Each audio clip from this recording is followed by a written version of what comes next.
Sometime this summer, a fan in New Jersey will pay $150 to ride a train that normally costs $13. A bar owner in Dallas will watch his regulars disappear for 3 weeks because the city feels too expensive to go out in. A family in Seattle will open their rent bill and find it has jumped because their landlord pulled their apartment off the market to cash in on tourist money. None of them were asked, none of them voted on it, none of them signed anything. But the 2026 FIFA World Cup is coming anyway, and somewhere in a boardroom in Florida, the people who will pocket most of the money are already counting it. This is the World Cup nobody told you the full story about. The headline number is $80 billion. That is what FIFA and the host nations are projecting as the total economic activity generated by the 2026 tournament. $80 billion moving through hotels, airports, restaurants, stadiums, and every supply chain connected to them. It sounds extraordinary. It is supposed to sound extraordinary. But here's the first thing you need to understand. That $80 billion does not belong to the host cities. It does not belong to the local economies, the small businesses, or the people who actually live in the 16 cities that were selected to carry this tournament on their backs. FIFA will walk away with roughly $11 billion of it, clean, tax-free, and almost entirely protected from the costs that every single host city is now quietly drowning in. Here's how the deal actually works. To host a World Cup, every host country must sign a government guarantee. That guarantee is not a partnership agreement.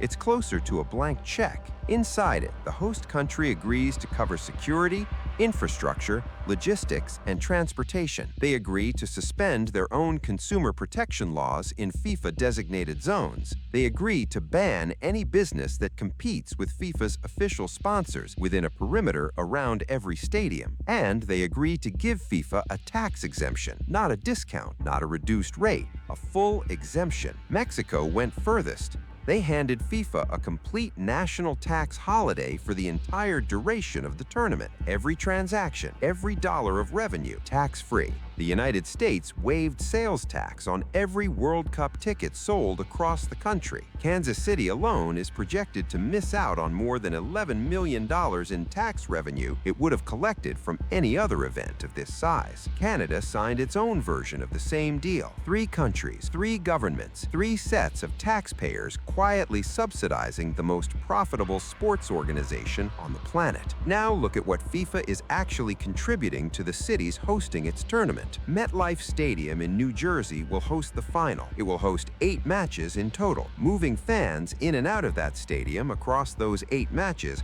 will cost $62 million in transportation and logistics alone. FIFA's contribution to that bill? Zero. Not a cent. The $150 train fare from Penn Station is not a revenue decision. It is a cost recovery decision. The people paying it are not buying a luxury experience. They are paying back the money their city spent on a tournament whose profits are flowing somewhere else entirely. This pattern repeats across every host city. Hundreds of millions in security, hundreds of millions in infrastructure upgrades, temporary fan zones, media facilities, accommodation guarantees, all of it falling on the cities, none of it on FIFA. And FIFA is not just watching from a distance this time. For the first time in World Cup history, FIFA is running the entire operation from its own office in Florida. They write the contracts, they control the commercial rights, they keep the margins, and when the final whistle blows, they leave. The cities stay behind with the bills. The argument FIFA always makes, and the argument host governments always repeat,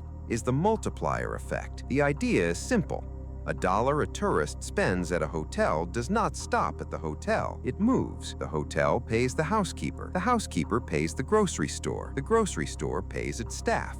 $1 becomes $3 or $4 of economic activity before it exits the local economy. It's a real economic concept. It's not fiction, but independent economists who have spent careers studying major sporting events have a word for what happens when you apply it to tournaments like this one. Displacement. Tourists fly in for the matches.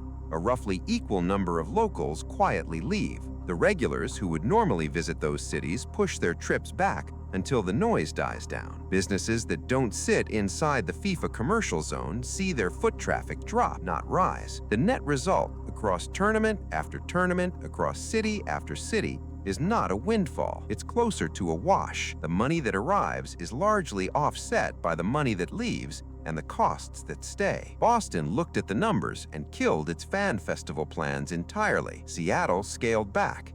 New York walked away from commitments it had made at the bid stage. These are not anti-football decisions. These are cities that ran the actual math. And then there's the housing problem, the one that doesn't show up in any economic projection because it happens to people who don't have lobbyists. Across every host city, landlords are pulling long-term rental properties off the market, converting apartments into short-term tournament lets, chasing the premium that comes with 6 weeks of global demand. Airbnb prices in host cities during tournament windows are already running at 2 to 5 times their normal rates. Rideshare surge pricing will follow. Restaurants inside and near the perimeter zones will adjust their menus for visitors who will pay whatever they're charged because they saved up for this trip and they're only here once. For the people who live in these cities every day, the World Cup is not an event. It's 6 weeks of being priced out of their own neighborhoods. So if the math rarely works out for host cities, why do they keep competing for it?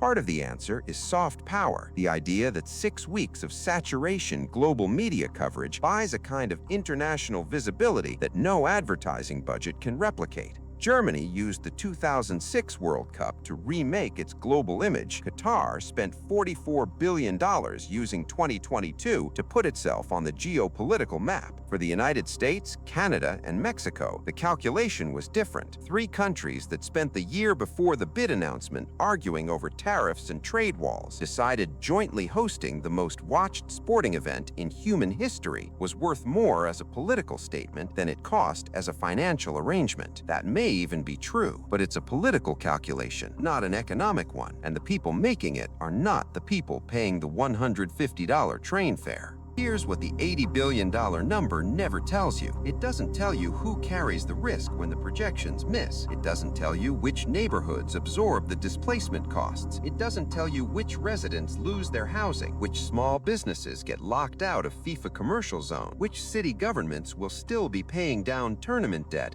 in 2031. It doesn't tell you that FIFA will have already moved on by then, already counting the revenue from the 2030 World Cup, already negotiating the government guarantees for 2034, already sitting in another boardroom in Florida, already building the next set of numbers that will sound extraordinary because they're supposed to sound extraordinary. The 2026 World Cup will produce real moments, real football, real memories that people will carry for the rest of their lives, but it will also produce real bills, real costs, real consequences for real people who were never consulted, never asked, and never given the chance to weigh in on a deal that was signed in their name. The tournament is coming. The money is moving. The question nobody at FIFA wants you to ask is a simple one.